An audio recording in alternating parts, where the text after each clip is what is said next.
All right, I think we can get started. Good morning, everyone. Thank you for joining us today and tuning in. Kind of amazing. I think this is PRI's first webinar. So, like many of you, we've gone a 180 and completely embraced Zoom and going digital. And we're kind of forced to. But thanks for tuning in. I'm Evan Harris. I'm Media Relations and Outreach Manager at Pacific Research Institute. We're obviously here today, hopefully safe and healthy at home. We're here to talk about coronavirus, capitalism, and what it means for California, what it looks like for the economy, where things are at now and where things are looking ahead. And so we have some 3 expert panelists here. I'm just gonna sit back and let them talk through most of this. But real quick, if you guys haven't heard of PRI, we're a nonpartisan free market think tank. We're based in San Francisco. We're led by Sally C. Pipe. She's our president and CEO, and we have a number of fellows and staff. We cover and analyze numerous public policy issues, everything from healthcare to education, public safety, worker freedom. So if you do like what you hear today, we'd love it if you went to pacificresearch.org and checked out more of our work. And we have a special coronavirus page that we've been doing. Like everyone, we've pivoted to do a lot of analysis. Wayne, Damon, Dr. Henry Miller, who we have, who used to work for the FDA, they've done a lot of work on coronavirus. So I encourage you to check out if you're interested in hearing more. So that'll be enough of me talking. Let's move to panel introductions. We'll get started. So first we have Judy Lloyd. Judy Lloyd is the owner of Altamont Strategies. They're a company that manages community relations campaigns, government affairs, and special projects. Lloyd has served as an appointee for 2 U.S. presidents. And Judy, what 2 were those? Reagan and Bush 43. Reagan and Bush 43. Those are good ones. Good one. She served for 3 cabinet secretaries for the U.S. Department of Agriculture and Labor. She was appointed as the first woman to serve as the 9th Western Region Representative for the U.S. Labor Department just after September 11th, 2001. Lloyd was also awarded the Exceptional Service Award from Labor Secretary Elaine Chao, as well as the San Francisco Business Times Woman of Distinction in Politics and Government. And on top of all that, she's a member of the Leadership Council for the National Federation of Independent Business.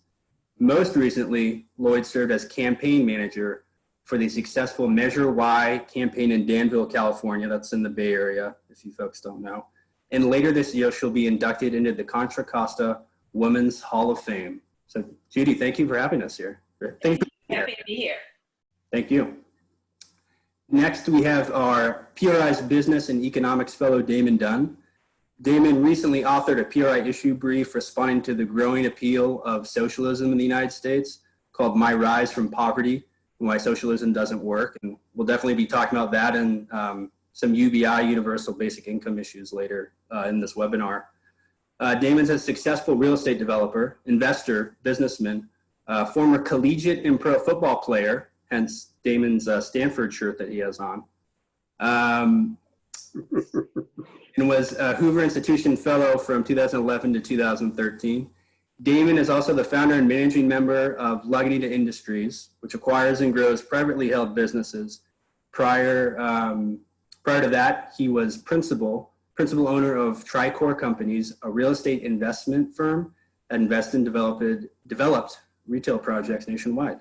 And Damon Dunn, as I said, is a graduate of Stanford University with a Bachelor of Arts in Public Policy. Damon, thanks for being here today. Thank you for having me. Last but not least, we have our Wayne Winegarden. Wayne is our Senior Fellow in Business and Economics for PRI, as well as the Director of PRI's Center for Medical Economics and Innovation. Wayne's policy research explores the connection between macroeconomic policies and economic outcomes with a focus on fiscal policy, healthcare, and the energy sector. Wayne's columns have been published, I feel like pretty much everywhere: Wall Street Journal, Chicago Tribune, Investors Business Daily, USA Today, to name a few, and he has a regular Forbes column that he writes as well. Wayne previously served as economics faculty at Marymount University and was a business economist in Hong Kong. In Wayne's day job, as much as we love to share him, he does have a day job. Wayne is the principal at an economic advisory firm that advises clients on the economic, business, and investment applications, looking at changes in the broader macroeconomic trends and government policies, which I'm sure you're very busy right now, Wayne, on top of all that. So Wayne also received his Ph.D. in economics from George Mason University. So Wayne, thanks for being here, and go Patriots. Great to be here. And that's George Mason Patriots, not New England. So let's go right into it. Judy, my first one's for you. What's the biggest change that you've seen in your business? You know, California is one of the first states that put in the shelter-in-place order. I think it was early March. What's the biggest change that you've seen? Well, I appreciate that question. I think a lot of business people are learning to pivot and do things a little bit differently. In my case, I do fundraising campaigns and political campaigns. So political campaigns have pretty much gone to a halt in California, and I think that probably doesn't help people who are challengers to current incumbents for sure, because they can't raise the money because there's no money out there. And so my biggest challenge really has been, I do have a public art project I'm working on. I'm working with a national sculptor on a 13-foot eagle that's going to go into a park in San Ramon. And we've been on pace to raise money for this. It's going to be a lasting legacy for the future. But right now, it's really hard to get people's attention and raise money, and certainly much easier to put the artist in the room with potential donors who are interested in the project. It's a lot harder to do that now. You can't really do Zoom meetings that way. So I guess that's my biggest impediment. Great. Wayne, what about you? What's the biggest thing you've seen on the ground? I think it's really interesting to look at how different segments are doing overall, right? Business is terrible. We're down 10, 20% in terms of sales, but there's a huge bifurcation, right? So Amazon, Netflix, right? Netflix is at over, in terms of subscribers, more than they actually imagined signed up in the last quarter. So I think taking into account how consumption is changing, it's overall lower, but its distribution is differing, and how long that will last. That's one of the trends I'm following, because I think we may see a sea change in terms of how people spend their money, going forward. Absolutely. Damon, what about you? What's the biggest thing you've seen on the ground in the Bay Area? Actually, and I want to, we haven't talked much about the payroll Paycheck protection program, but one of the things I've seen, my company actually applied for one. I own 15 Dunkin' Donut stores, and we actually were able to secure $675,000. And over an 8-week period of time, we'll have a chance to have that forgiven, and it can be used for labor, for utilities, for rent, and for interest. But one of the things I've seen is that there hasn't been any means testing. They ran out of money through the first allocation of stimulus dollars. And there are some restaurants that are nothing but sit-down restaurants, and they've lost 90+% of all their business because all of those restaurants have had to close. There are restaurants like us, for example, that have drive-thrus that are still able to hold on to 65% of our sales. And I thought that the government didn't do a good job of trying to figure out, how do we means test this? How do we make sure that those who have the most need are actually getting access to those dollars? It was important for it to be fast, so I understand that. And hopefully with this second allocation of stimulus dollars, some of those that really needed the most, who were blocked out because they weren't fast enough to get into the application process, they'll get access to that capital. But I think next time around, some things we should be thinking about if we face this again is, how do we means test that so that those who really are the worst off are getting access to that capital? So there's some type of means testing, I think long-term, that's needed. I don't think you can actually underappreciate Damon's point here. The government came out, they spent what, $2.5 trillion over 2 packages. That's more than 10% of our GDP. Right. And it's been such a scattershot that a lot of it is wasted money. And there's necessary things wrapped along all of this waste and all of this kind of excessive expenditures. And so you have to do some of these things, and the toll for the troll is just getting overly burdensome for far too many people. Do you guys think, so I believe that the Senate just okayed the second version of the stimulus package, and I think there was $320 billion or so for small businesses. Again, so that's kind of a round 2. The first one ran out in, I think it was 12 days that they had allocated all. Yeah. We're on a second one. Do you all think is there going to be a third and a fourth? Is this just going to keep going until we go back to normal? Well, I think it might. You know, from our standpoint, from NFIB's standpoint, 50% of our members told us they can't survive more than a month or two without support. And we all know a lot of that money that went out the door, I mean, notwithstanding Damon's is a perfect case of good use of money, but a lot of that money did go to some bigger companies that it shouldn't have. Right. And so, you know, NFIB is, we actually wanted 400 billion into that with the thought of what if we don't do a third and a fourth round, but we seem like we're kind of doing it in increments, seeing how it goes, and then go from there. And it looks like there might be a third round. All right, Wayne, let's move over to you. So this disruption, you know, I think it's unlike what we've seen before. How is this sudden stop? How is this different from, you know, 2000 with the .com or even the Great Recession in 2008 and 9? I think it's very different, and we need to keep these differences in mind as we continue to have our policy responses, right? This is a supply shock, right? We've shut down the economy, production shut down, we then kind of led to a demand shock. So we didn't have capital misallocation, right? That's kind of that classic recession that we saw in 2007 to 9, saw in the .com bust. All of those was misallocated capital. And so we had to unwind that investment. This is very different in that sense. And the most important mission, which is what we're not paying enough attention to, is bridging the gap, especially for small businesses and entrepreneurs. You know, there have been a lot of obstacles, regulations, other things, and we've been looking at that as part of our breaking down barriers to entrepreneurship research at PRI, because entrepreneurship and small businesses, they're so important for driving productivity, helping families kind of lift themselves up the income ladder. And there have been obstacles. Now they're at the center of the storm with this shutdown, right? And what we keep doing is these scatter shots of trying to do demand side stimulus when what you really need is address the liquidity problems, because you don't want liquidity problems to turn into solvency issues. That's the big issue of managing this crisis, is not thinking of it in terms of a typical recession, but thinking of it as how do we help people, families and businesses, kind of get from one end of the gulf to the other, and that's managing liquidity. Damon, what's your take on this? How is this different from 2000 or 2008? Yeah, I thought what Wayne said was really good. What I would add to that is that, you know, 70% of our GDP is consumption. And typically when you have a recession, whether it's .com or whether it's the 2008 real estate bust, the bubble that burst, there are implications for certain industries, and there's uncertainty that now people have stopped and decided they're not investing. And so there's a shrink in GDP over 2 straight quarters. And we call that technically a recession.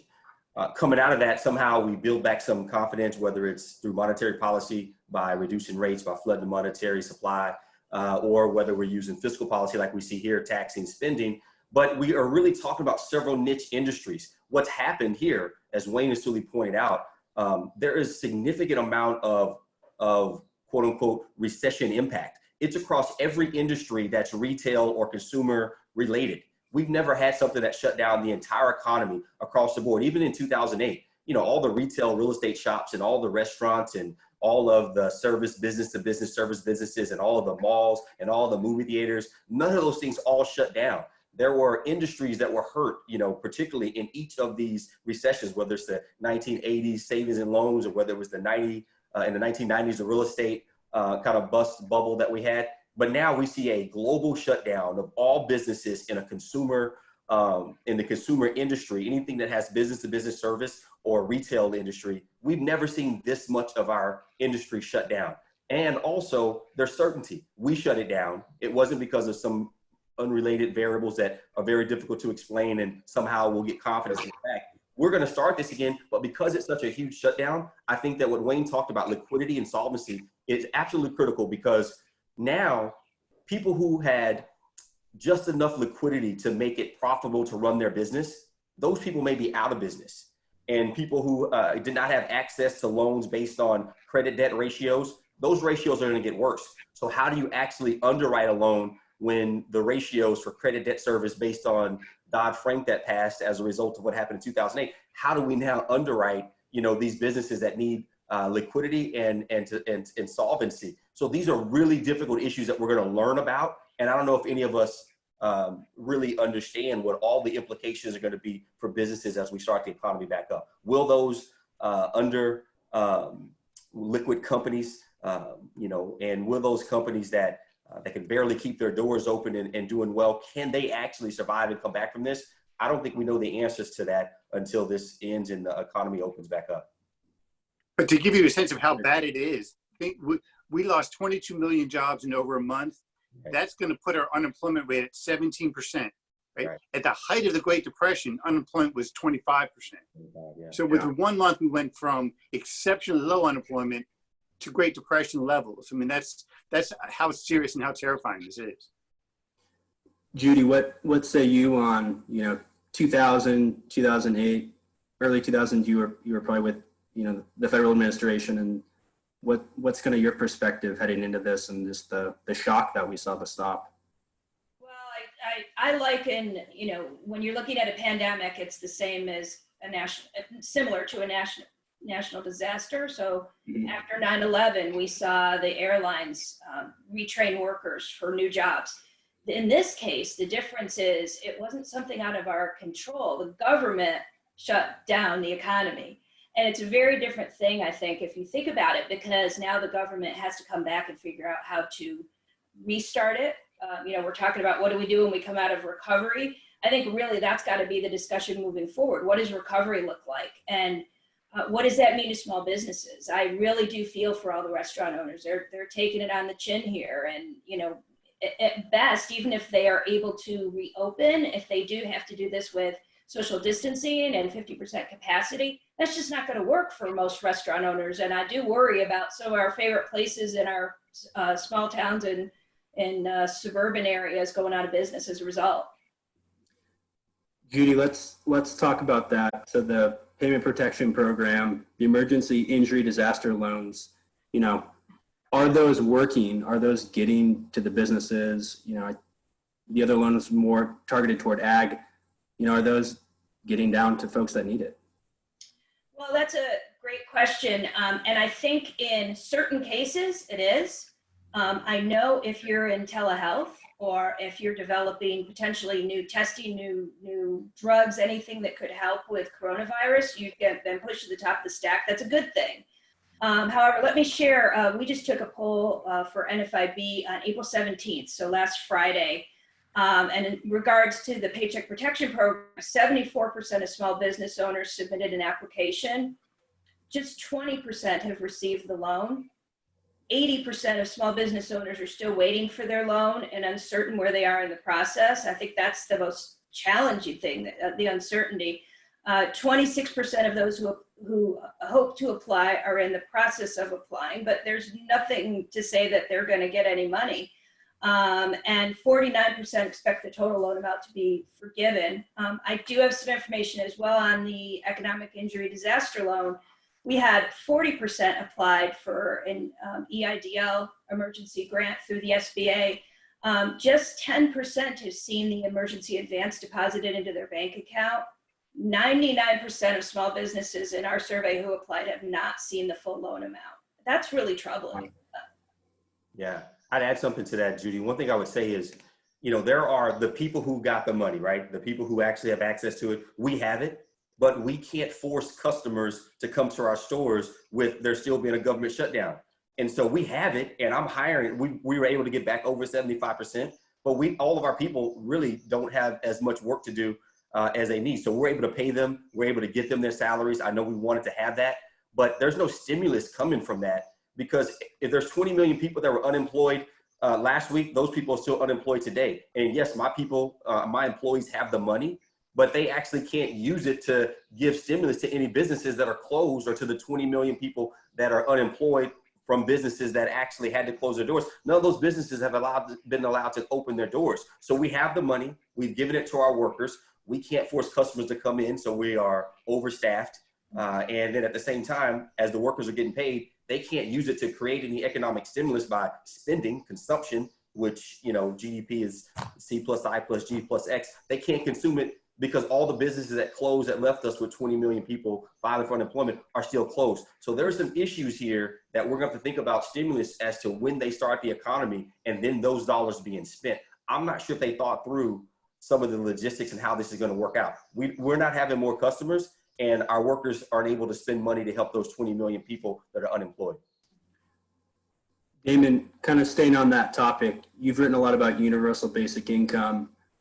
There were a few articles about, and I think they were based in Europe or from the UK, about coronavirus and what's happened is really going to push more experiments and more adoption of this. I think you could argue the stimulus checks are kind of a weird version of that, but what do you think in lieu of this pandemic, will we see more experiments with government or different areas trying to do universal basic income? What's interesting here is it's about how do you define a win? How do you define what the goal here is?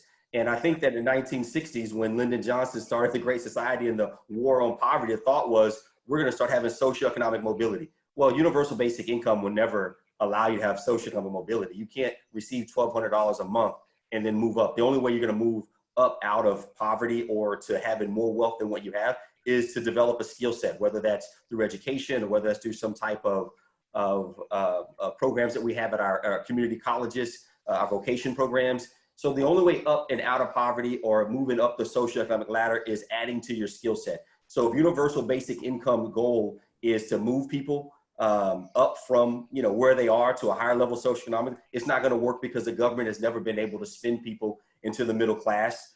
And I think we're seeing that. At best, UBI can be some form of stimulus that's very expensive. Look how much we've had to spend to do it.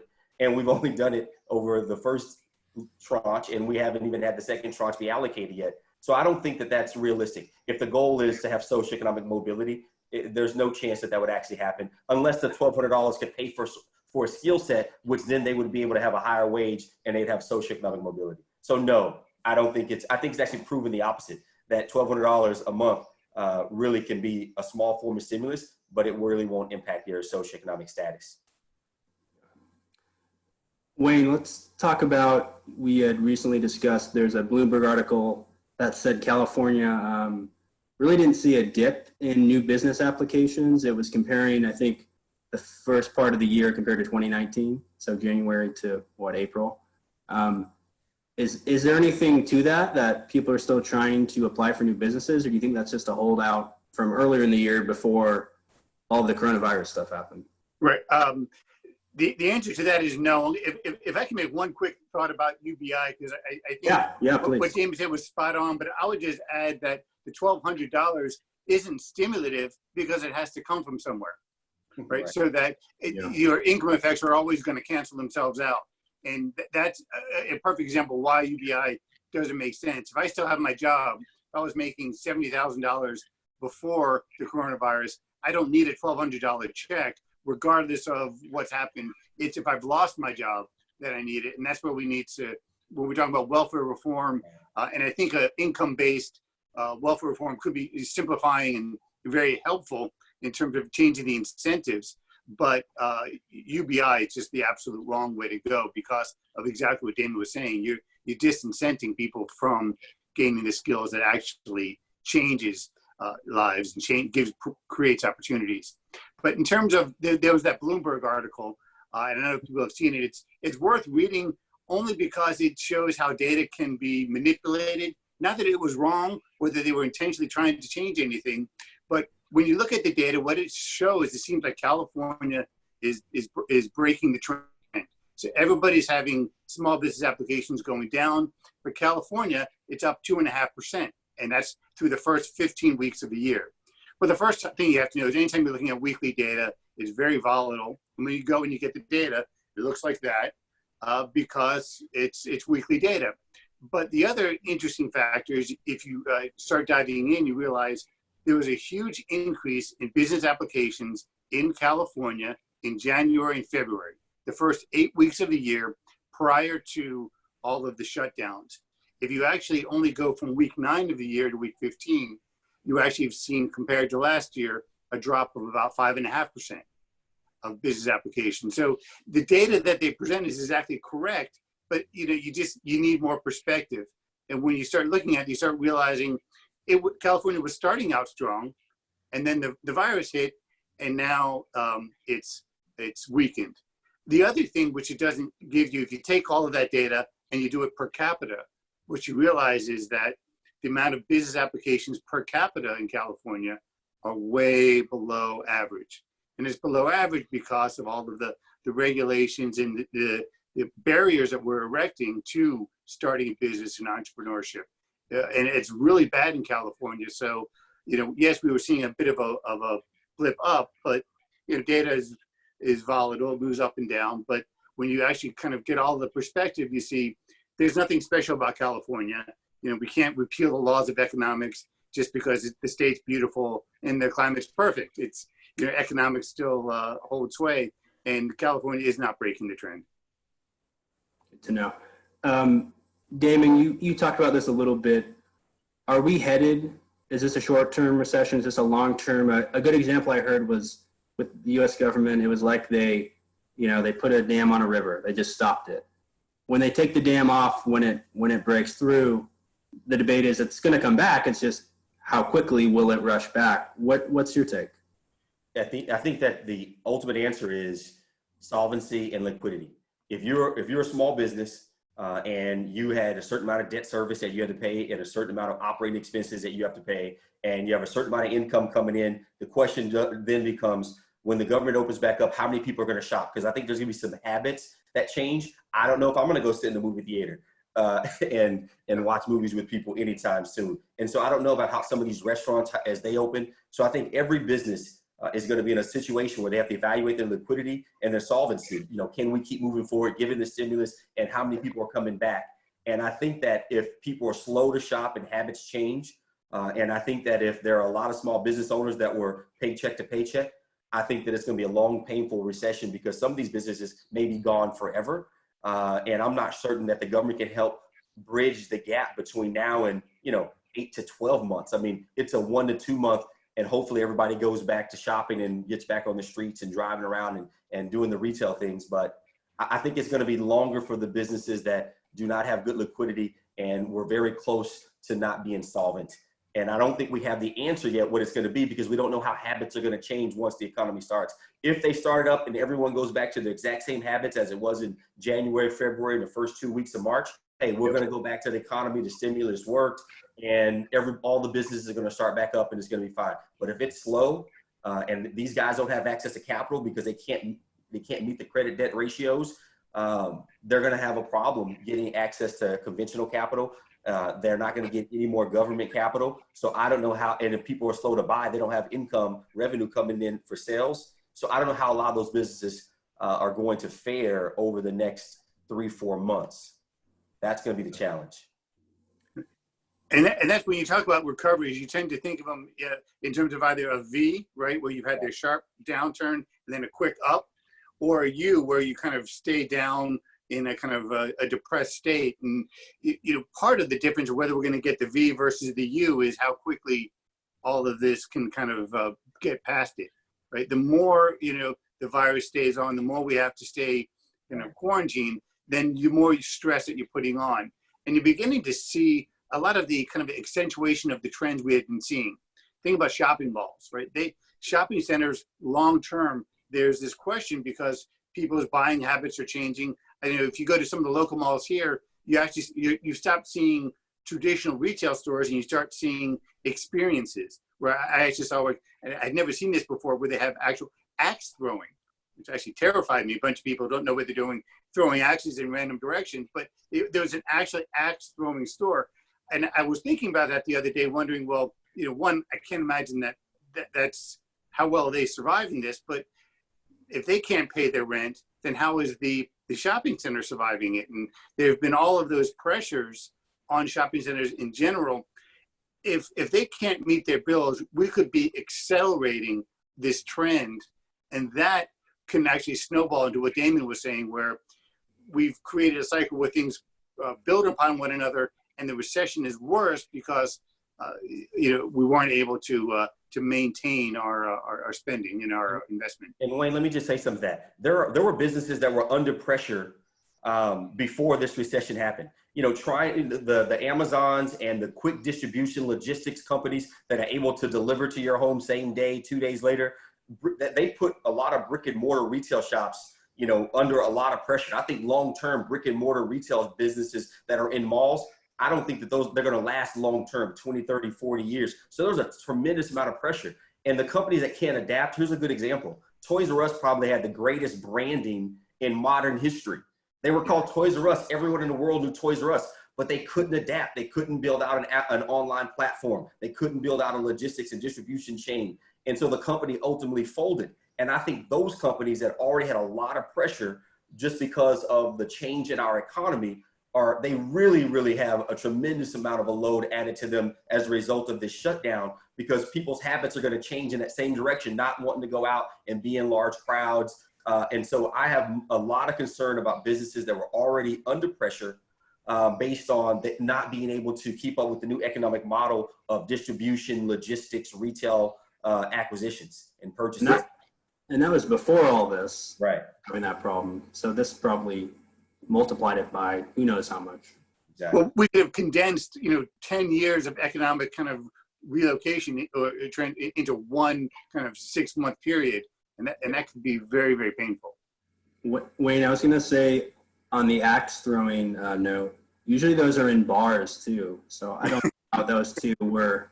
I don't know where that was approved on the permit part. Anyway, Judy, let's move over to, well, probably everyone's favorite topic, AB 5.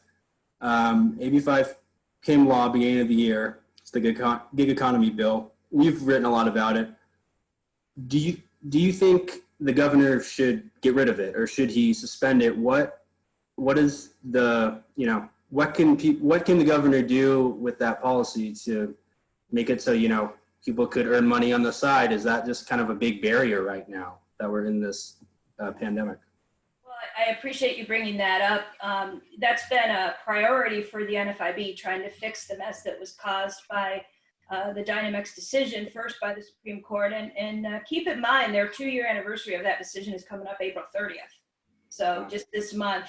And, the legislature came in and basically through different lobbying efforts picked and choose what occupations that they wanted to exempt. And so many of the legislators felt like, oh, well, we'll just go along with it and then we'll just do cleanup legislation every year. Well, what a waste of time. So one of the things that NFIB is trying to work with the governor on is potentially an 18-month delay on implementation for small businesses. We think this is reasonable under these circumstances, and we hope he'll take a look at it. We don't have time to wait for legislative fixes, which may never happen. We're in a pandemic. So, my sense of it is that's going to be a very, very important priority for us, as well as supporting an off-ramp for minimum wage increases, and NFIB supporting any tax incentives or tax programs that help relax regulations on small business. And I was just going to note, I think the bill author, Lorena Gonzalez, there were a number of industries that were going to be exempted. There were quite a few cleanup bills, and then the legislature had to go on recess. So it's, and Tony Atkins has said she really doesn't want anything but coronavirus related legislation whenever they come back. I imagine that could be in the assembly. So, to your point, that those might not even happen this year, maybe even next session. Who knows at this point? Yeah, and I think turning every employee into everyone that works for you to be an employee, and you start paying the benefits. I don't think that the legislature thought through that. You're not just hurting business owners. If you're going to get benefits, yeah, we have to cover some of those benefits. The employee's going to cover some. But here's what you get rid of. And I'm going to start with the state of California. So anyone that knows anything about the budget at the state of California knows that the budget isn't balanced. What they will do is they will take tax revenue anticipation notes. So that's borrowing money against short-term taxes are going to come in, because taxes come in at uneven times of the year, and they may need capital months or quarter in advance of those tax revenues coming in. And so they'll borrow money for cheap on the short-term credit markets and then pay it back when they get the taxes that are coming in a quarter later. So they're finding a way to keep the state afloat and solvent by borrowing money against future revenue that's coming in. That's the same thing that 1099 employees want for 1099ers want for their same opportunity. They don't want you necessarily taking out income tax and taking out Social Security and taking out, Medicare taxes. They want to have the opportunity to collect all their money and pay their taxes in April of the following year, and that gives them liquidity and allows them to have cash flow, and they can manage their homes and their finances better and pay taxes on a known date. You take that completely away from them. You're pulling out all of their ability to be able to manage their business like the state manages theirs. So it's interesting to me that the governor and the state legislature, they like doing it for them, right? But they're not okay with 1099 workers coming in and saying, you know what, I want to have control over my cash flow and pay my taxes in April of the following year. Yeah, and I mean, just at a time when folks are going out of work and, the quote unquote side hustle would be very beneficial to a lot of people. Right. I think of, Vox had to let a lot of people go from SB Nation, restaurants cut down, and minimum wage plays into that too, but just all those opportunities were already gone as we stepped into this. So I don't know, it seems the worst possible time that could have happened, regardless of any time of it being a bad bill and a bad law. I wanted to ask each of you, so aside from AB5, if you could put on your governor's hat for one day, what's kind of the one policy or law, what would you change that would help people right now? I think what I would focus on, and maybe sometimes where you sit depends upon where you stand, or maybe it's the other way around. I would look at all of the costly energy mandates that California uniquely puts on its businesses and its consumers. We've been looking at this issue, and you can have effectively close to a $2,000 per person tax reduction annually that doesn't actually cost the government any money if we started reevaluating our cap and trade, all of the net metering laws that increase costs, the fuel mandates, the excessive fuel taxes, all of these, they add up, they increase costs for businesses, which make it less productive and less profitable to be in California. It burdens families with excessive costs. So we could immediately start reducing those costs, lower gas bills, lower electricity bills, by removing these harmful regulations that, by the way, are not, this is a little off topic, but they're not actually achieving the goals in terms of greenhouse gas emission reductions. California is not more efficient at reducing emissions than, let's say, Ohio, and Ohio is not doing all of those harmful policies. So we can reduce emissions and lower costs. And at this point in the where we are with this pandemic, that would be very valuable. Yeah, if I was governor for a day, I'll put my governor for a day hat on. I mean, all the data from every recession, the last people that are fired are people with an education. The first people that are rehired are people that have an education. And so what I would say is that the most important thing you could actually do as governor is find a way to do what the city of Long Beach is doing. Long Beach Unified School District works with Long Beach City College and works with Cal State Long Beach. And you have automatic entrance. You have the first semester of your community college paid for if you finish with a B average coming out of Long Beach. It's called the Long Beach College Promise. And so if we're graduating on average 3.6 million seniors nationwide.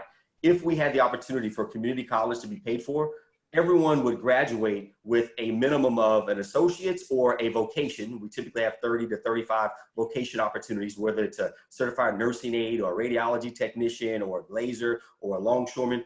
If we could drop 3.6 million new seniors that are graduating into the market with an AA, they can go to school for 2 years, save on college debt, or with an associate's, or rather with a vocation, they actually have a skill set to make more than minimum wage. I think that whenever you face the next recession, those people will be the last hired and the first fired. So to improve the baseline long-term for people to be able to withstand recessions, if you could change one thing as governor, I would make access to all of our community colleges for high school to be K-14. You finish after your second year of community college.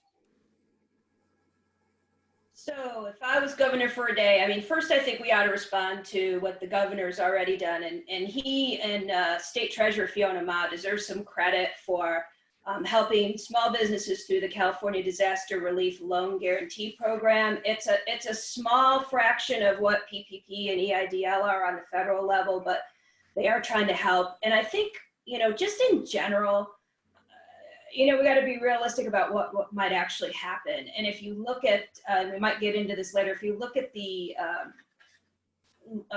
rollout of the governor's business recovery team, it might suggest to you that they're not going to be rolling back regulations or doing anything that's going to be terribly helpful to small businesses.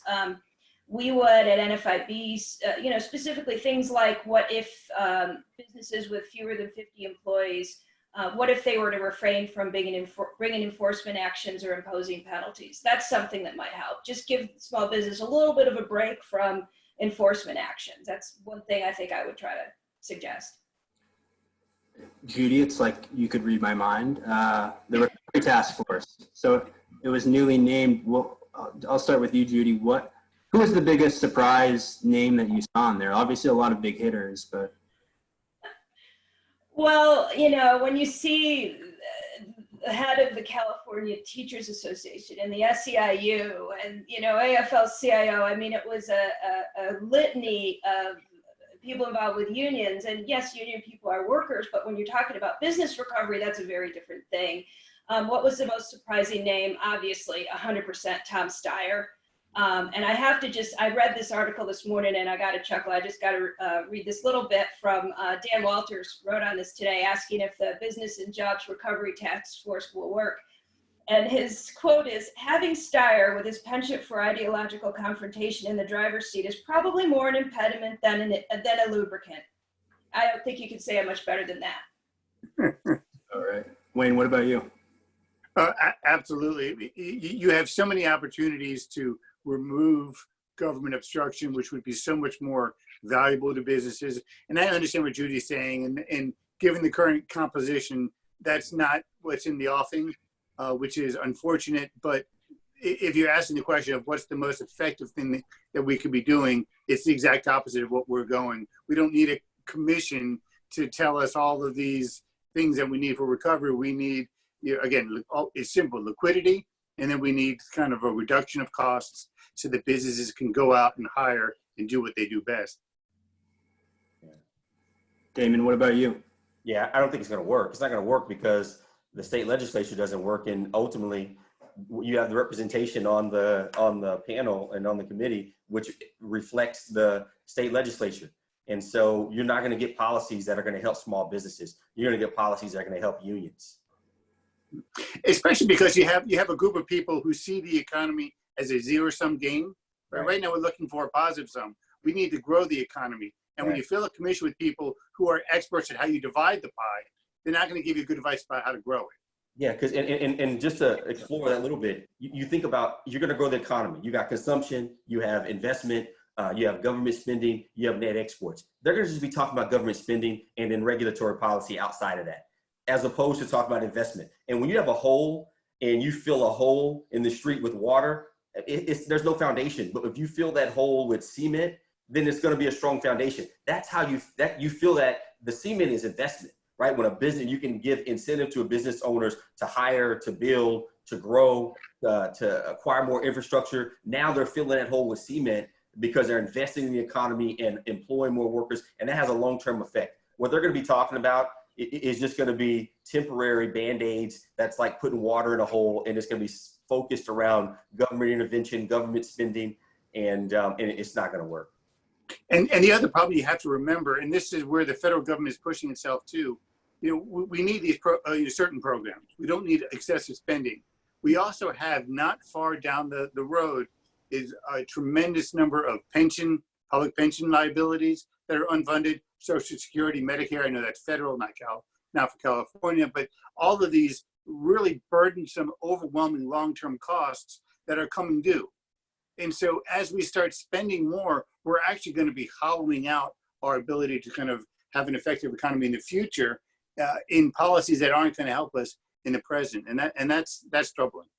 Yeah, and a lot of our cities are strapped with the unfunded liabilities that happened in 2008. So they've got two different payments that they're paying from their general fund. They're paying their general fund to pay for all the public safety, primarily about 70% of most cities' budget. And then you got all the other things from, parks and recs and all the infrastructure projects within the city. Now they've got the unfunded liability they have to pay. And now what else are we going to add on top of it? It's just getting too expensive. when someone hires someone, that person can work for a long time, and it happens, just positive cash flow. That's investment in sending someone to hire people to build more infrastructure, to open up more locations, to invest. Yep. And one other thing I would just love to add, I know I'm interrupting, I apologize, but it's something very important when we're talking about infrastructure projects, right? Because certainly you drive on California roads and we need infrastructure, but that takes time. We always talk about that as a stimulus, but even going back to the Obama and their stimulus, and they were talking about the same things, you can't get an effective project done in a stimulative time. It just doesn't work. It doesn't make sense. You need to invest in the infrastructure for tomorrow in a thoughtful way, and an investment the same way that any business would for long-term capital. And so we should stop thinking of these as a stimulus and think of it as, how do we build the future for our kids and for our grandkids, and stop thinking of it as a short-term boost. Because anytime you try to spend a lot of money quickly, you're going to spend it poorly. It's a great quote. That is a great quote. I'm writing that down. Well, we're coming to an end. I had a few more questions, but they're a little more fun. So I thought we could just do a little lightning round to finish us off here. So Judy, why don't we start with you? When this is all over, will you shake hands again? Wow, good question.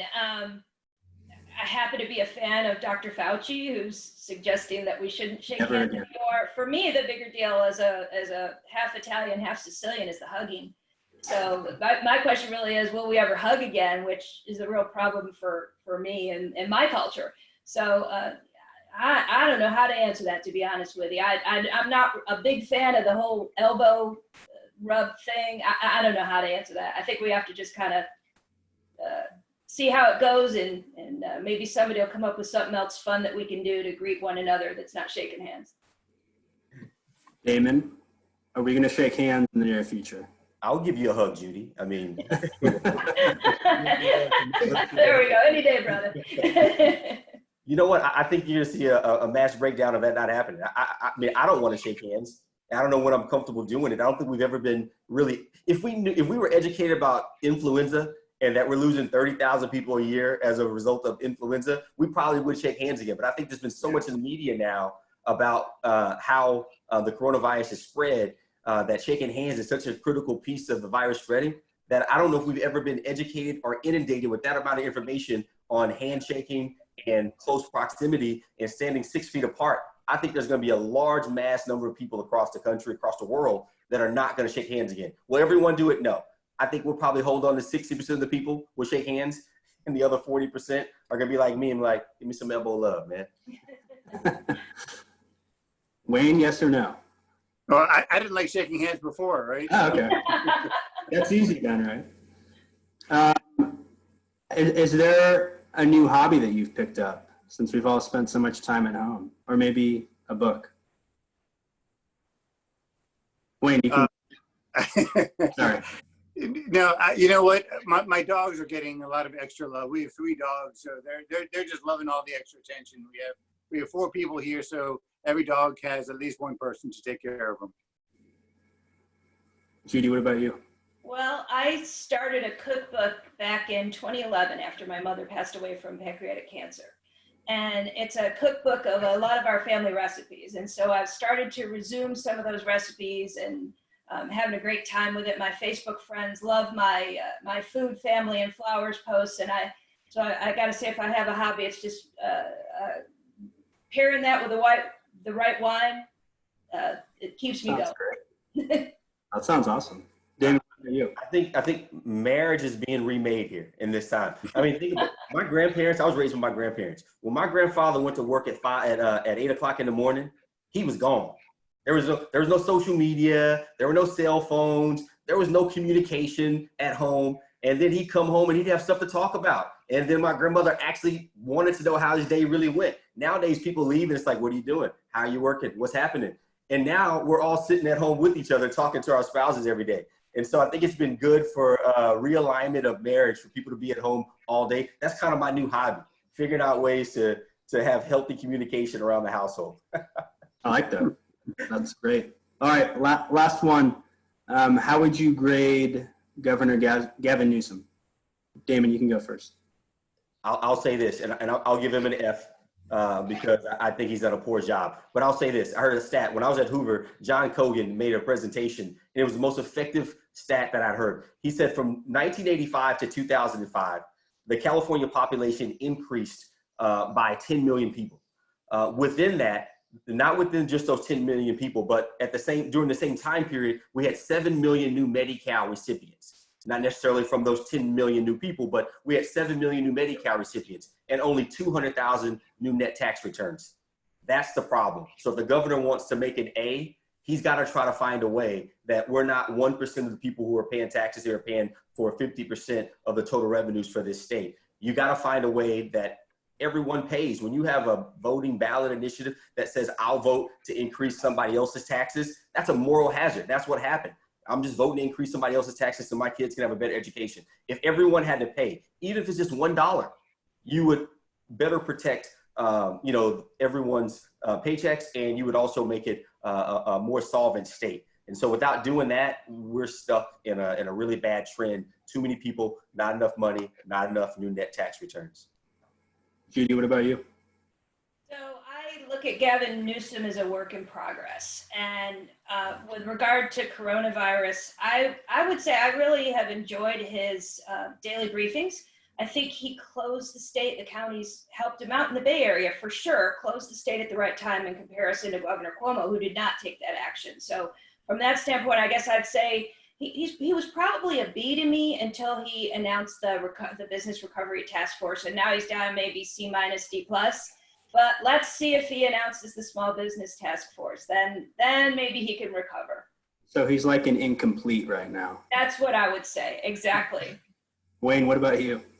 Yeah, I got to stick in my wheelhouse and just judge him on his economics. And if you judge him on his economics, he gets an F for all the things Damon said. That we were on a certain path, it was in a bad way, and he's just accelerating it. And so California's economy is going to get more and more difficult because of him. Great. That's a fact. Yeah, agreed. And I think obviously coronavirus just makes it that much more worse and might just unfortunately speed some things up. So, all right, guys, well, we're about at time. So Wayne, Judy, Damon, thank you guys for being on. Thanks for everyone who stuck with us for the whole hour. Hope you learned a lot. If you want to support us, learn more about PRI, go to pacificresearch.org. I'll also tease on Monday, May 4th, we're going to have another webinar on how coronavirus has impacted online learning and education. And that'll be led by our senior fellow, Lance Azumi. So that'll be another great one. We'll send out information. But thank everyone. I hope you all stay healthy and safe through all this, and chat with you soon. Thank you. Thank you. Thank you. Thank you.